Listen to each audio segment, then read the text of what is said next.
نحمده ونصلي ونسلم على سيدنا ومولانا محمد النبي الكريم الأمين الأقيم الحنين الرؤوف الرحيم.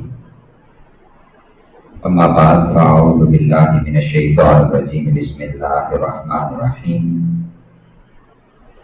الله ولي الذين آمنوا يخرجهم من الظلمات إلى النور. صدق الله مولانا العظيم. إن الله وملائكته يصلون على النبي يا أيها الذين آمنوا صلوا عليه وسلموا تسليما. اللهم صل على سيدنا ومولانا محمد النبي الأمي وعلى آله وسلم تسليما. صلاة وسلام عليك يا سيدي يا رسول الله وعلى آلك وأصحابك يا سيدي يا حبيب الله. اللہ رب العزت کے فضل و کرم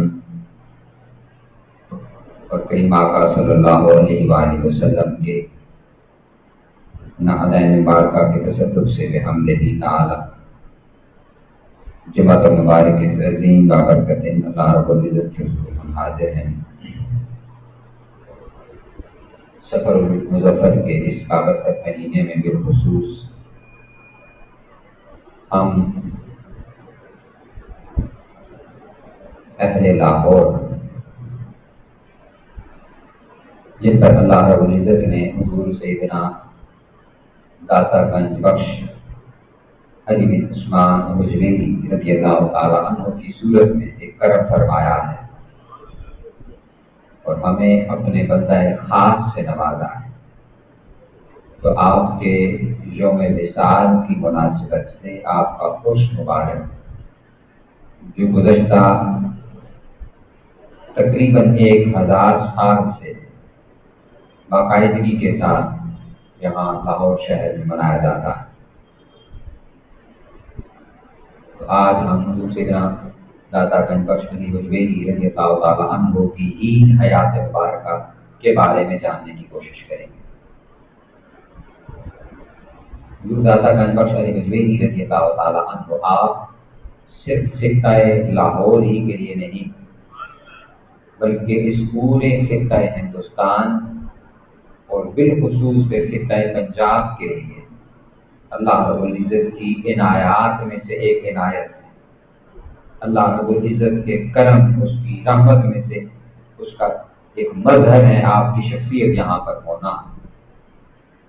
وہ کیوں میں یہ کلمات آپ کے لیے عرض کر رہا ہوں کہ آپ اللہ کا کرم ہیں، آپ اللہ کی رحمت ہیں، آپ اللہ کی عنایت ہیں، اس وجہ سے کہ یہ آپ ہی کی تعلیمات ہیں اور آپ ہی کی پھیلائی ہوئی روشنی ہے جو پھر بعد ازاں اس پورے خطے کو جس نے اپنے نور سے منور کیا ہے. اللہ رب العزت نے جو میں نے آیت کریمہ آپ کے سامنے تلاوت کی ہے، اللہ رب العزت نے اس آیت مبارکہ میں یہی ارشاد فرمایا، فرمایا اللہ ولی الذین آمنوا یخرجہم من الظلمات الی النور. فرمایا اللہ رب العزت وہ مومنوں کا ولی ہے، وہ مومنوں کا نگہبان ہے، وہ مومنوں کے قریب ہے، وہ مومنوں کا والی ہے، وہ مومنوں کا مددگار ہے. اور کس معنی میں مددگار ہے؟ فرمایا اس معنی میں کہ یخرجہم من الظلمات الی النور. اللہ رب العزت انہیں ظلمت، اندھیرے، تاریکی، جہالت اور کفر میں سے نکال کر نور کی طرف لے کر کے جاتا ہے. تو گویا اللہ رب العزت نے جو اپنی صفت ولایت بیان کی کہ میں مومنوں کا ولی اس لیے ہوں کہ میں انہیں ظلمت اور تاریکی سے نکالتا.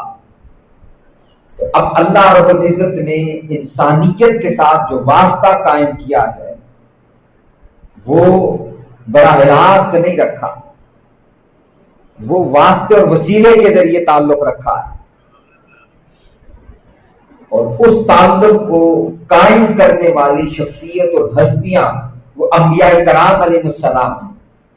اور جب سلسلہ نبوت آقا علیہ السلام پر ختم ہوا ہے تو آپ کے بعد پھر یہی سلسلہ امت میں ہم انہیں علماء کہیں یا اولیاء کہیں، قرآن کی ٹرم میں یہ ایک ہی لوگ ہیں، بات ادا ہم نے ان کو دو بنا دیا، کیونکہ حقیقت میں وہی اولیاء ہیں جو علماء ہیں، اور حقیقی علماء وہی ہیں جو اولیاء ہیں۔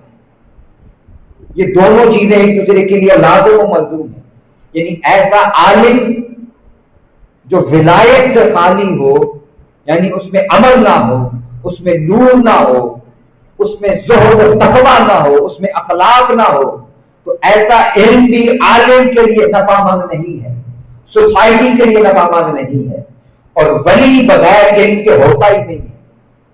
یہ دونوں آپس میں ایک دوسرے کے لیے لازم و ملزوم ہے۔ تو گویا آقا علیہ الصلوۃ والسلام کے بعد جس طرح نبی اللہ رب العزت کی سب سے بڑی صفت ہوتا ہے، اس کی نشانی، اس کی آیت ہوتا ہے زمین پر، اور اہل زمین کو اللہ سے ملانے والا ہوتا ہے، تو آقا علیہ الصلوۃ والسلام کے بعد جو اولیاء ہیں امت میں، یہ اولیاء اس نبی کی صفت ہوا کرتے ہیں، یہ اس کا عکس و کرتب ہوتے ہیں کہ اس کی تعلیمات پر چلتے ہوئے یہ مخلوق کو اللہ کی بارگاہ کے ساتھ جوڑتے رہتے ہیں۔ تعلیمات انبیاء کی ہی ہوتی ہیں، جو راستہ، جو طریقہ وہ بتا کر، جو دے کر کے جاتے ہیں، اور یہ ہر امت میں رہے ہیں۔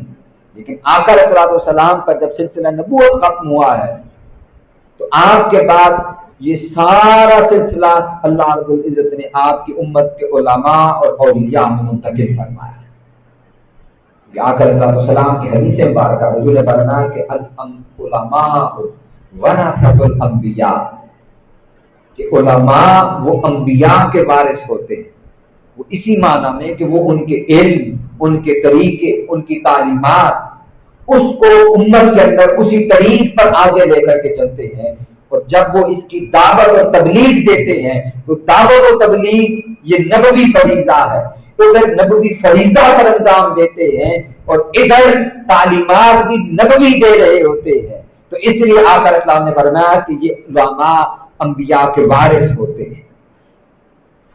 تو اسی طرح علی سبیل التنزل جو اللہ کا ولی ہے، جس طرح انبیاء اللہ کے احکامات کے مطابق جو اللہ کے احکام امت تک پہنچاتے ہیں، اور پہنچاتے ہوئے امت کو اندھیروں سے، جہالت سے، کفر سے، شرک سے نکال کر روشنی کی طرف لے کر کے جاتے ہیں، تو بعد کے ادوار کے اندر یہ اولیاء ہی ہیں جو انبیاء کے اور آقا علیہ السلام کی تعلیمات کے ذریعے یخرجہم من الظلمات الی النور، یہ ظلمت، تاریکی، اندھیرے، شرک سے امت کو نکال کر روشنی کی طرف لے کر کے جاتے ہیں۔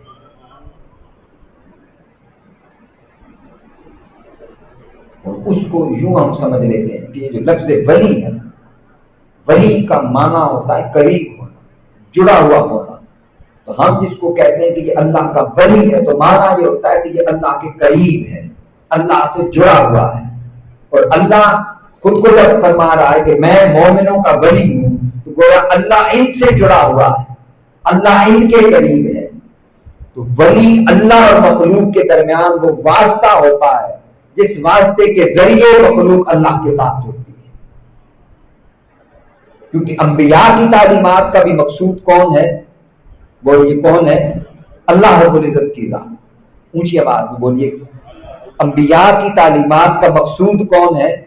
اللہ رب العزت کی ذات۔ تو اولیاء کی تعلیمات کا بھی مقصود کون ہوگا؟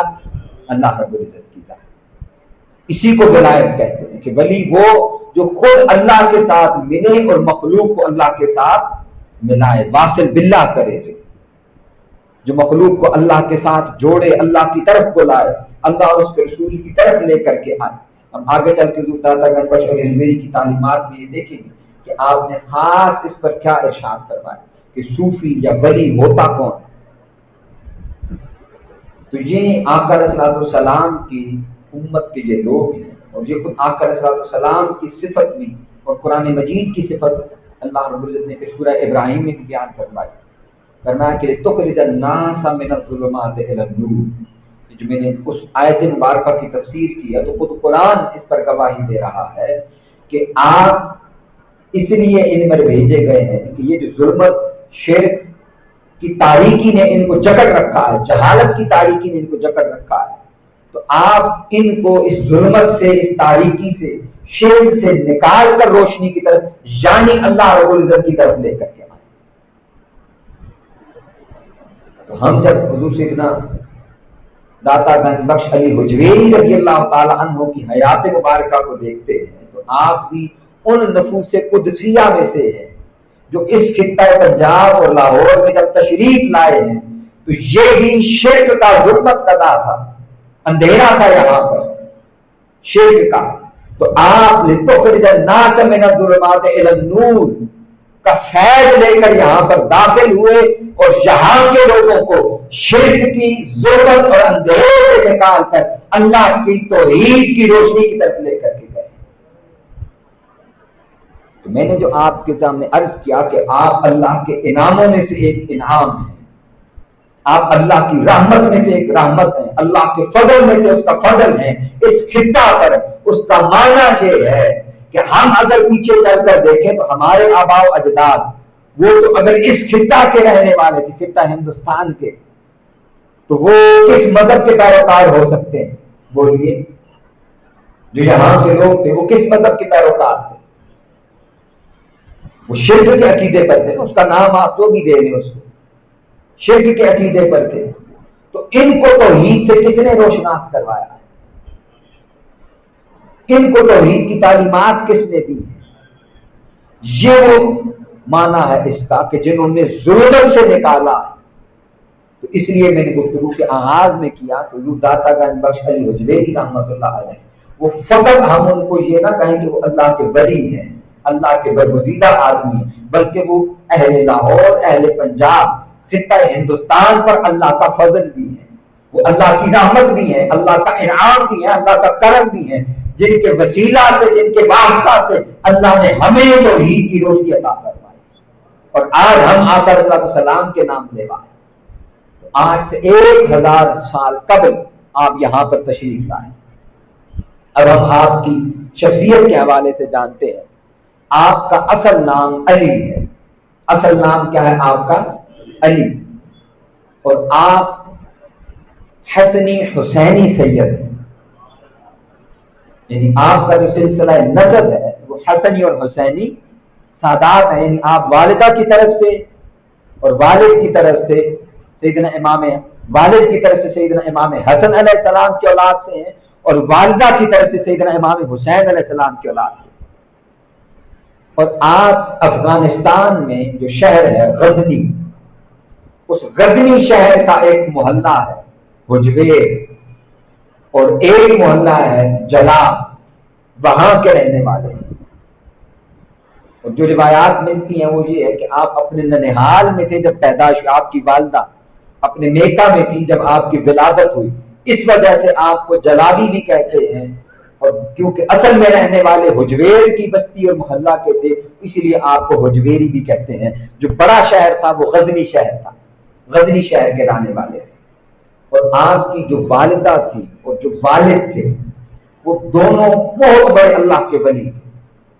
آپ کی والدہ اور آپ کے ماموں کا آج بھی مزار افغانستان میں ہے، اور اس دور میں ان کو تاج الاولیاء کہتے تھے، یعنی ان کے زہد کا، تقویٰ کا، ورع کا، علم کا بہت جید عالم دین اور اللہ کے برگزیدہ بندے تھے کہ ان کی شہرت کی۔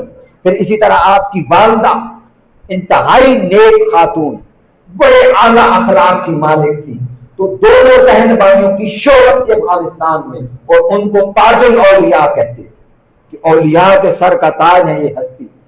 تو سیدنا داتا گنج بخش علی حجویری کے آپ کے جو ماموں جان ہیں، تو آپ کے والد گرامی کا نام عثمان ہے۔